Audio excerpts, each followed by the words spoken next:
인건비가 좀 비싸다 보니까 좀 한 명을 좀 겨우겨우 구해서 이제 개발을 시작하게 되죠. 이제 이때부터 대재앙이 시작됩니다. 그렇죠. 개발에 대해서 이해도가 부족하기 때문에 이때 이제 개발자는 혼자서 모든 걸 해낼 수 없다는 것을 알고 있는데 이제 언제든 나갈 수 있다는 생각에 무엇이 문제인지 숨긴 이유가 많죠. 그럼 이제 그때부터 벗어나는 거죠. 안녕하세요, 미스터 디벨로입니다. 정말 많은 기업이 앱 개발에 신경을 씁니다. 개발에 성공하면 그만큼 사업 성공의 확률이 올라갈 수 있기 때문인데요. 그래서 너도 나도 앱 시장에 뛰어들고 있지만 성공하는 스타트업은 정말 극소수입니다. 개발에 실패할 수밖에 없는 이유는 여러 가지가 있는데요. 오늘 영상을 통해 실패하는 이유를 하나씩 살펴보고 과연 성공하기 위해서는 어떻게 해야 하는지 자세하게 말씀드리도록 하겠습니다. 실패하는 이유, 뭐가 있을까요?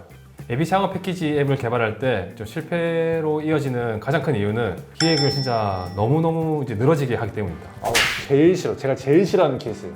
근데 그럼 대체 왜 기획이 늘어지는가? 이런 일이 발생하는 이유는 두 가지가 있는데요. 이제 첫 번째는 이제 대표님이 서비스에 대해서 너무너무 과한 애정을 담고 있는 거죠. 그래서 이제 이것도 넣고 저것도 넣고 이거 좋더라 저거 좋더라 뭐 전부 다 넣으려고 하는 거죠. 그렇죠. 두 번째는 앱 기획이 확실하게 준비되지 않아서 진행 중에 이거를 추가할까? 아니면 이게 바꿔야 될까? 대표님조차 서비스에 대한 컨셉이 없으신 거죠. 네, 대표님이 없으시면 저희는 사실 답이 없어요. 왜냐면 저희 서비스가 아니기 때문에 속마음은 대표님이 알고 계시거든요. 근데 모른다고 하시면 이러면 좀 너무 머리가 아파요. 대부분 이 두 가지 이유 때문에 이제 기획이 계속 늘어지는 거죠.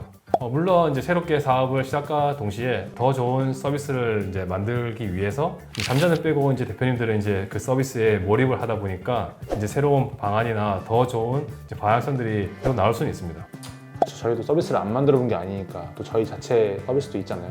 공감은 하는데 좀 쉽지 않죠. 그래서 좀 특히나 좀 앱이 창업 패키지 같은 경우에는 이제 생각보다 이제 짧은 시간 동안 이제 MVP 이제 모델까지 완성시키는 것이 사업의 조건이다 보니까 환수하지 않기 위해서는 이제 기획을 길게 하면 이제 많이 불리하게 되는 거죠. 네, 그렇기 때문에 이것도 넣고 저것도 넣고 이런 액션이나 다른 걸로 바꿀까? 아니면 뭐 이전 걸로 바꿀까? 다시 돌아가 롤백시키는 그런 행동들을 자제하고 일단 완벽한 기획을 우선순위로 두셔야 됩니다. 이 분야에 대해서 낯선 분들을 위해서 건축 설계 프로세스를 예시로 들어 설명드려 볼게요. 아파트 혹은 빌딩과 같은 건물을 지을 때 4가지 프로세스를 반드시 거쳐야 됩니다. 디자인 컨셉, 건축물 사례 조사, 도면 설계, 시공 단계인데요. 개발도 사실 똑같거든요. 서비스 컨셉, 그 다음 레퍼런스 조사, 기획 작업, 디자인 개발 이 순으로 이어질 때 정해진 시간 안에 내가 만족할 수 있는 결과물을 만들어낼 수 있습니다. 기획이 제대로 진행된다면 진행 중이나 완성된 이후에도 문제가 생길 일이 전혀 없습니다. 여러분들이 만약 초기 스타트업 대표님이라면 당연히 집중해야 할 부분은 기획입니다. 실패로 이어지는 이제 두 번째 이유는 이제 개발을 잘 모르는데 이제 개발자를 채용하는 경우입니다. 이게 무슨 말이냐?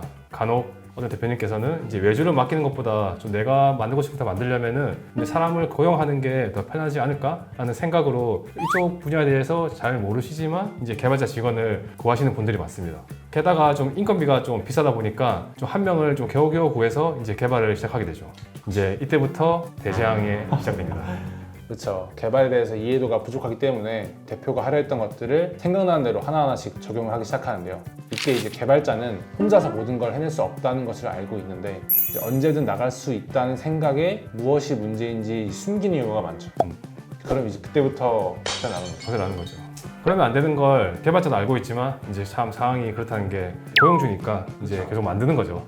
뒷일을 생각하지 않고. 그렇죠. 그럼 코드 밸런싱도 많이 깨지고 일관성도 많이 깨지는데 방향성과 콘셉트를 확실하게 정하지 않은 채 진행하다 보니까 한 달도 채 지나지 않아서 좋은 생각 났다 이러면서 이거 추가하자 이런 식으로 새로운 작업들을 요구하게 되고 담당자들은 어렵고 난처한 상황들을 반복하여 겪게 되면서 이건 도저히 혼자할 수 없다 라고 확신하게 됩니다. 바로 런하죠. 바로 하는 거죠. 그쵸. 이제 사실상 거의 쓰레기가 되어버린 코드를 남겨두고 런을 하는 거죠. 결국 시간과 돈을 투자했지만 프로젝트는 미완성이 되고 좀 문제는 해결되지 않고 대표님도 결국 포기하게 되죠. 그렇죠. 개발 진짜 쉽지 않구나 라고 생각하시게 되시죠. 간혹 이제 개발하면서 중간중간 수정하는 게 그렇게 어려워요? 라고 진짜 많이 물어보시는데 어려워요. 실제로 작업을 하다 보면 아주 작은 수정 작업에도 전체 코드를 바꿔야 하는 경우가 있어요. 물론 이게 방패막이처럼 저희가 사용하는 건 아닌데, 그리고 상황에 따라 다를 수도 있지만 개발 중에 수정은 능숙한 전문가가 아니라면 불가능에 가깝죠. 그렇죠. 그리고 이게 실제로 이용 중인 서비스라면 더더욱 그런 데이터를 하나 바꿨었을 때 예를 들어 상품에서 사이드 이펙트가 일어날 수 있기 때문에 수정할 때는 정말 테스트를 많이 거쳐서 수정을 하고 있습니다. 그래서 이러한 이유로 이제 개발자 직원을 이제 한 명 뽑는 것 대신에 좀 실력 있고 좀 믿을 만한 그런 IT 회사를 이제 턴키로 작업을 맡기시는 게 가장 저희는 효율적인 방법이라고 생각을 하고 있습니다. 사실 뭐 매일 밥만 먹고 이제 개발이랑 기획 같은 것도 같이 진행했기 때문에 합리적인 비용으로 좋은 퀄리티를 뽑아낼 수도 있고요. 단편적으로 생각을 해봐도 요새 개발자 단가가 좀 높잖아요. 근데 저 정도 하나의 서비스를 온전히 개발자 한 명에서 만들려면 풀스택 개발자여야 된단 말이죠. 제 생각에 월 1,000만 원 정도는 줘야지 그때부터 고용이 가능할 것 같아요. 아마 첫 개발을 시작하는 거라면 최소한 시니어 이상급은 뽑으셔야 될 것 같아요. 맞아요. 그런 비용들을 지불을 하지만 그건 완전 개발 쪽인 거고 기획 따로, 디자인 따로 또 비용이 들어가기 때문에 그런 개별 비용을 들이는 것보다는 차라리 턴키로 IT 회사에 맡기는 것이 좀 더 낫다라고도 말씀드립니다. 네, 마지막으로 정말 중요한 개발 실패 이유죠. 바로 최저가로 외주 개발을 하기 때문입니다.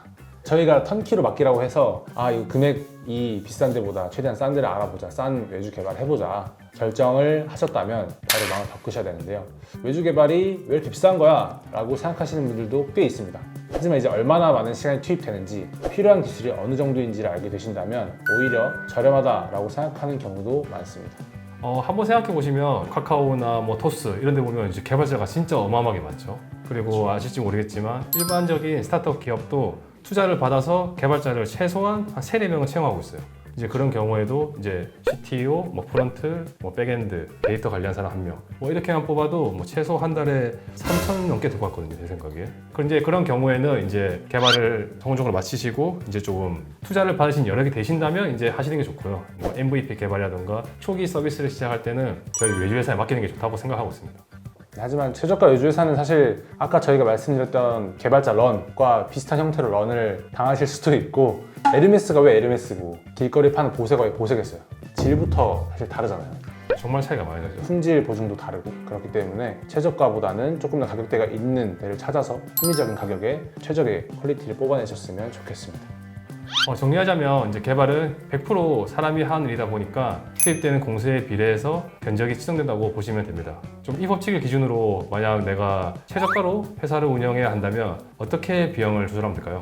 그럼 이제 최소한의 시간을 사용하거나 아니면 전문성이 떨어지는 인력을 채용을 해야겠죠. 근데 그거 혹시 아시나요? 어떤 거죠?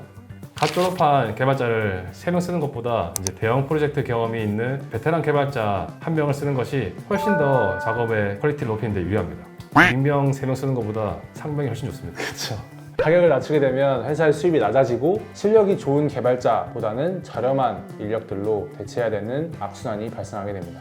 그러니 이제 최저가로 외주 개발을 맡기게 되면 퀄리티가 따라주지 못하는 경우가 많고, 최악의 경우에는 개발 자체를 실패할 수도 있게 됩니다.